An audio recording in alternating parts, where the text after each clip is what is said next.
અનેક પ્રકારના આક્ષેપો થાય પીડાબેન, ત્યારે મારો પોતાનો આત્મા એ આમ દુભાય અને મને એમ લાગે કે કોઈ પણ નારી, કોઈ પણ સ્ત્રી એ કોઈ પણ કોઈને સામે આક્ષેપ કરે ને ત્યારે એને સ્ત્રીની એની મર્યાદામાં, એના મોભામાં, એના પદની મર્યાદામાં રહેવું પડે.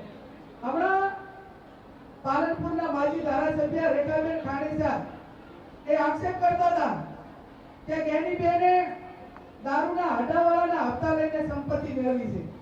ત્યારે મારે સમાજને, તમને બધાને, રેખાબેનને મારા સમાજ વતી સંદેશો મોકલાવવો છે કે 182 માં તમે ધારાસભ્ય તરીકે બેઠા હતા ને ત્યારે કે મારા સમાજે પણ તમારા સામે બટન દબાયા છે. તમે તમારી હિસ્ટ્રી તપાસો, તમે તમારી મર્યાદામાં રહીને જે કઈ ભાષણ કરવા હોય કે સ્ટેટમેન્ટ આપો. આ લોકશાહી છે અને લોકશાહીની અંદર લોકશાહીની પ્રણાલિકા બરોબર છે અને પ્રણાલિકા મુજબ વર્તો એવી હું અપેક્ષા રાખું છું.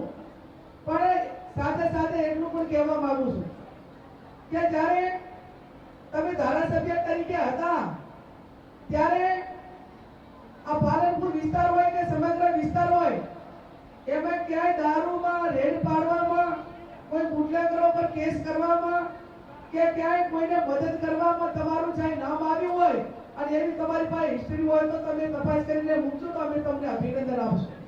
તમે કોક ઉપર આક્ષેપો કરો છો પણ એ આક્ષેપો કરતા પહેલા એ પદ ઉપર હતા ત્યારે આપણે કેટલી જવાબદારી નિભાવી છે એની પણ આપણે પોતાએ ખ્યાલ રાખવો પડે. ત્યારે જે એમને વિચારો એમને પોતાને મુબારક, પણ હું સમાજને બે હાથ જોડીને વિનંતી કરું છું